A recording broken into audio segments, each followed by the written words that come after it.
শুরু করছি সাফওয়ান গল্পের ৩০তম পর্ব। দুজন দুজনের দিকে তাকিয়ে আছে। সাফওয়ান যেমন তার চোখের পলক ফেলছে না, ঠিক তেমনি ইরাও তার চোখের পলক ফেলছে না। কি মধুর ভালোবাসা, এ যেন স্বপ্নের মতো। এরপর ইরা সাফওয়ানকে জড়িয়ে ধরে এবং সাফওয়ানও ইরাকে জড়িয়ে ধরে। ইরা বলতে থাকে, আচ্ছা আপনি কখনো আমাকে ছেড়ে যাবেন না তো? তখন সাফওয়ান বলে, মায়ের দিব মায়ের, যদি এসব কথা আর বলো। আমি তোমাকে ছেড়ে যাব কেন?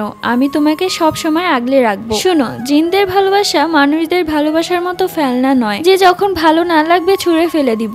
আমি তোমাকে সারা জীবন আগলে রাখবো আমার বুকের ভেতর, আর তোমাকে কোথাও যেতে দিব না। তুমি শুধুই আমার। অন্যদিকে দেখা যায় ইরা চলে যাওয়াতে ইরার বোনের মন খুব খারাপ। সে খাবার না খেয়ে ঘুমিয়ে পড়েছে, শুয়ে শুয়ে কাঁদছে। তখন ইরার দুলাভাই ইরার বোনের কাছে গিয়ে বলে, আহারে তুমি এত কাঁদতাছো কেন? তোমার বোন ভালোই থাকবো। তখন ইরার আপা বলে, জানেন আমার বিশ্বাসই হচ্ছে না ওর বিয়ে হয়ে গেছে। আমার বোনটাকে আমি কতটা ভালোবাসি আপনাকে বলে বোঝাতে পারবো না। এইদিকে দেখা যায় সাফওয়ান ইরাকে বলছে, তুমি এখন আমার বউ, সাফওয়ানের বউ। তখন সাফওয়ান একটা বাক্স থেকে একটা তাবিজ বের করে ইরাকে পরিয়ে দিতে নিলে ইরা তখন বলল, এটা কিসের তাবিজ? তখন সাফওয়ান বলল, এটা হচ্ছে শরীর বন্ধের তাবিজ।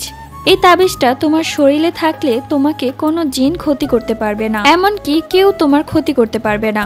এরপর ইরা সেই তাবিজটা পরে নিল। কেটে গেল তাদের বাসর রাত। পরদিন সকালবেলা ইরার ঘুম ভাঙতেই ইরা তাকিয়ে দেখে সাফওয়ান তার দিকেই তাকিয়ে আছে। তখন ইরা কিছুটা চমকে উঠে আর বলে, আপনি ঘুম থেকে উঠে গেছেন, আমাকে একটাবার ডাক দিবেন? তখন সাফওয়ান বলে, আমি যদি তোমাকে ডাক দিতাম তাহলে তোমার এই মায়াবী চেহারাটা তো আর দেখতে পারতাম না। এরপর ইরা উঠে যেতে নেয়। ঠিক তখনই সাফওয়ান আবারও জড়িয়ে ধরে। তখন ইরা সাফওয়ান থেকে ছাড়িয়ে নিয়ে বলে, ধুর আপনি খালি শয়তানি করেন, আমি গিয়ে মা বাবাকে সালাম দিয়ে আসি। তখন সাফওয়ান বলল, ঠিক আছে তুমি যাও। এরপর ইরা তৈরি হয়ে মা বাবাকে সালাম করল। তখন সারফরাজ বলল, দোয়া করি মা তুমি সব সময় এভাবে হাসি খুশি থাকো। আর ওই গাধাটা কি করে? তখন ইরা মুখ চেপে হেসে বলল, ঘুমিয়ে আছে। এই কথা শুনে আয়রা বলল, আমার চাঁদের মতো ছেলেটাকে তুমি গাধা বলছো কেন?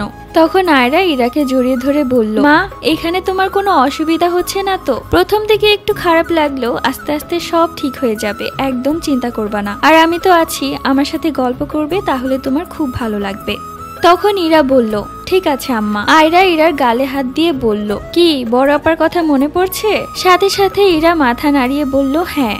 তখন আয়রা বলল, ঠিক আছে সাফওয়ানকে বলো তাড়াতাড়ি উঠে রেডি হতে এবং তোমাকে নিয়ে যেন তোমার বোনের বাড়িতে ঘুরে আসে। এই কথা শুনে ইরা যেন মহা খুশি। তখন আয়রা আরো বলল, যাও মা, গিয়ে সাফওয়ানকে তাড়াতাড়ি তৈরি হতে বলো এবং তোমাকে নিয়ে একটু ঘুরে আসবে। আয়রা ঘরে গিয়ে দেখে সাফওয়ান তো আগে থেকেই তৈরি হয়ে আছে। পরবর্তী গল্প।